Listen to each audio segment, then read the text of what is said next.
Okay, it's September 2nd, and we have with us Heather Moran. How do you say your name? Moran. Heather Moran? Yeah. What's your... Moran. Heather Moran. Okay. Where were you born? San Francisco. Children's Hospital. San Francisco, and when? 1970. What? December 13th. December 13th, 1970. And what's your permanent address? 222 8th Street. In the fall.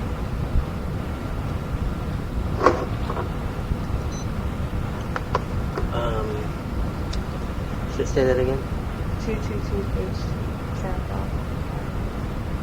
Zip code. No, Okay, I'm doing a book. It's called Addict, and I'm going to have your photograph on one page, and then your story on the other page, along with like 50 other people. And what I want you to do is tell me what you think is important about your life, what happened, some pain, some joy, some your spiritual path, why you think you're an addict, basically what happened in your life, and maybe you can show some hope for other people that might look at the book and identify with you. Just let it rip. Speak up a little bit too. Okay. Let's see. Well, I was born. My sister was born a couple years later, and then my brother was born a few years after that. And I think I've always been definitely rebellious and self-willed, because she used to tell me stories about when I was little.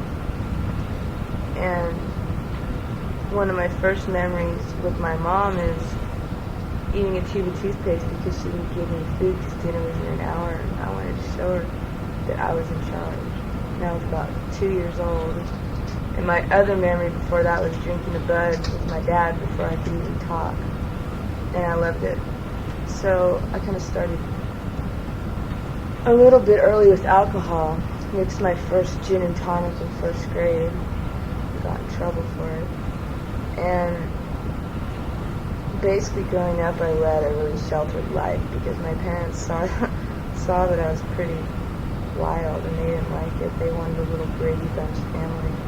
So they sheltered me for a long time and sent me to private schools and tried to make me do everything that I basically did. And I went to these private schools that were really small, and I hated it because I was an angry kid, and I was always wanting to fight and swearing and shit, and none of the other fourth graders could understand, so I didn't really fit in at all with those rich snobs, and I never liked them. I always liked the people that were hanging out, smoking cigarettes and all that shit.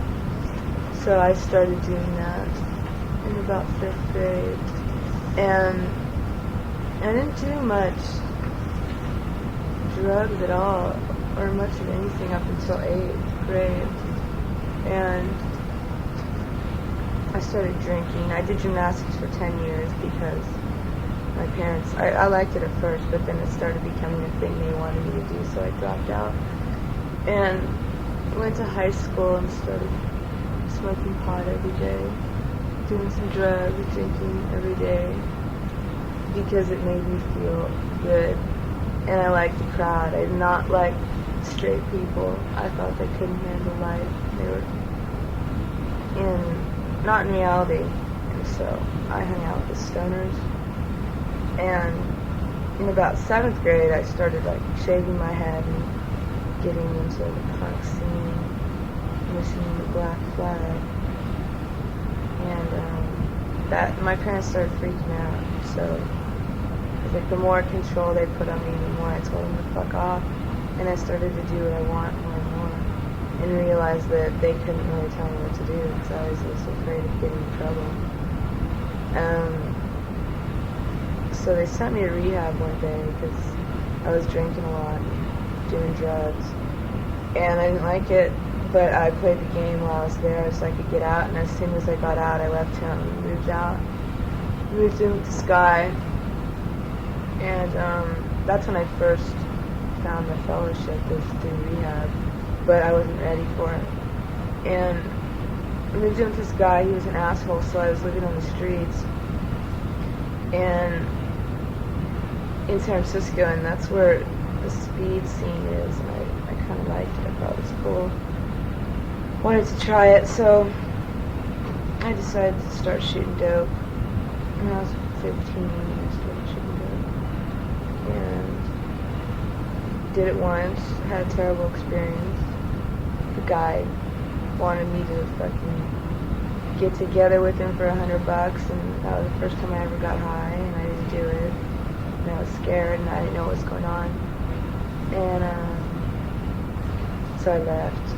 But that was it. That was like a feeling of in love and a feeling of complete.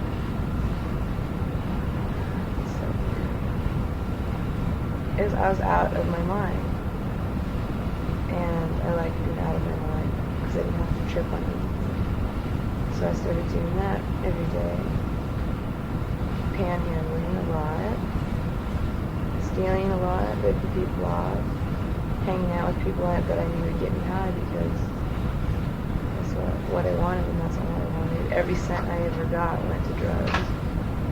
Never went to food, never went to a hotel room to stay at.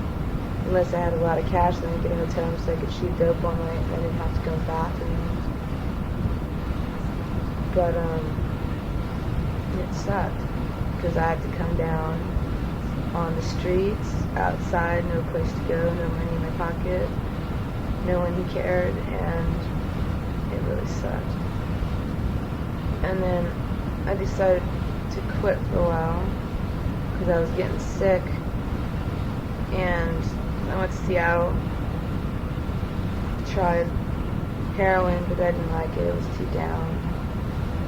So I came back for my speed, and about a week after I got back, I OD'd because this guy was trying to kill me, because every time he wanted to get my friend high, she'd always make him get me high too because she didn't want to be alone with him. He got sick of it. So he did me up with a little over a gram of some stuff that hadn't even hit the streets yet. And I pretty much lost it. And I had one of those out-of-body experiences where I was looking down at myself and my body, which I could not control. And it was kind of scary. But, I decided I had this choice up there and that I could never come back or that I could go back, and I looked at my friend and I decided to go back because she was my friend. So I did, and I swore from that day on I'd never shoot speed again, and I did about 2 days later, and got together with this guy who, we used to just be tweak buddies. We used to just shoot dope together. And then he started, saying he wanted to be with me. So I was with him for a few months till he beat my ass pretty bad. Fucked me up pretty bad. So I left him and I went to Santa Fe because I had friends there. And hung out there for a while, and I tried to get clean. Couldn't get clean. I didn't really care about anything at all. I didn't care about myself, my family, my friends. Nothing mattered except for getting high. And I was starting to feel like I was on the edge, like I was about to go over. And I didn't really want to. I didn't care, but I didn't really want to do it myself. So I tried to get clean, and I couldn't. Tried to get clean for a long time, and I couldn't. And then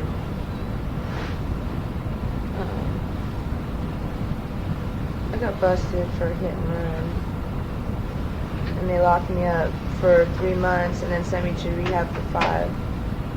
So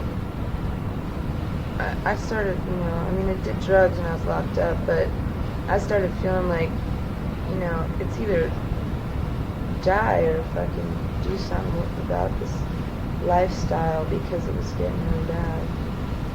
And I knew I was going to die, because for one thing, my boyfriend wanted to kill me because I left him, and he was looking for me until he went to the pen. And then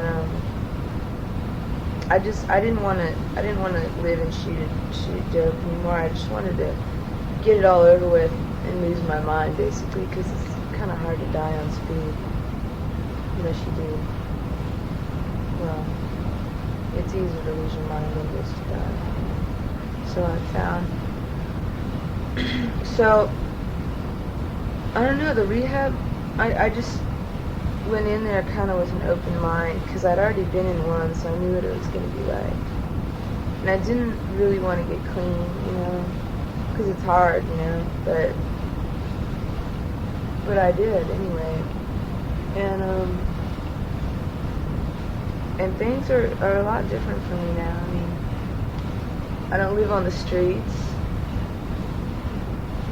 I don't live in the gutter. I'm not worrying where my next meal's going to come from, or where my next hit's going to come from, or who wants to kill me, or who I've ripped off, or what dealer I owe what amount of money. It's not like that right now.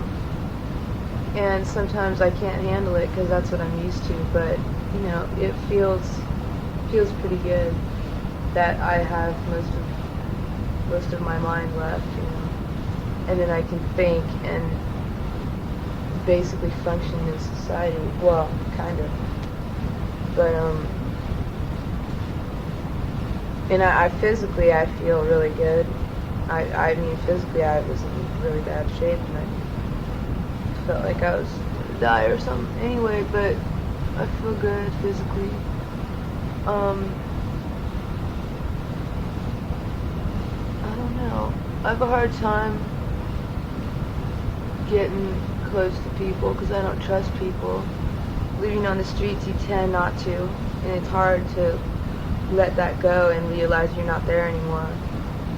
It's really hard, and that stops me a lot from feeling as good as I could, because I know what to do if I want to feel good in this fellowship, but it's just a matter of getting past some of those walls that I've been building up for so long. I haven't gotten in a fight, a real bad one, for almost a year. That is a fucking miracle. I used to fight every day practically, and I loved it, and I still love it, but I've got more thought around it today before I do it, and which is nice. Basically, I can't believe I'm still alive. It's a miracle that I'm here, because I should be dead, and I'm not. And shit, if I can make it out of the streets and the tweak scene, anyone can, if they really try, if they really want to. That's it. I hope I did okay. You did wonderfully.